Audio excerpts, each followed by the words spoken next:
nagbabalik ang Health News ngayon!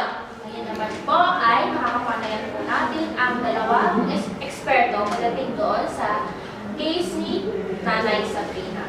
Si Dr. Angel Blaze Garcia at medical technologist na si Jessica Almario.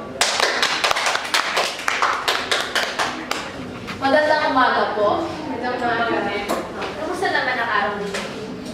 Ito, ayos naman. Stress.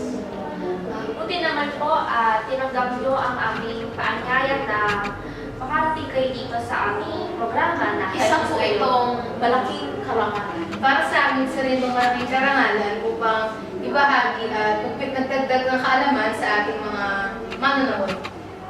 Ano pa ba gusto nyo ibahagi ng kaalaman sa ating mga manonood dyan sa iba't ibang panig ng mundo? Tulad nga nung kanina, sa sitwasyon Ni Nanay Sabrina. ni Nanay Sabrina, sabi niya ay mahal nga daw ang mga gamot. Sa amin naman ay meron tayong solusyon dyan tulad ng TGP, the Generics Pharmacy, na para sa mga tulad niya kapos sa kapaspalad sa pagbili ng mga gamot dahil nga sa may sakit ng kanyang anak. Yung TGP o Generic Pharmacy ay para sa mga tulad niya, para sa mga masa na hindi makabili ng mamahaling gamot. Anong problema?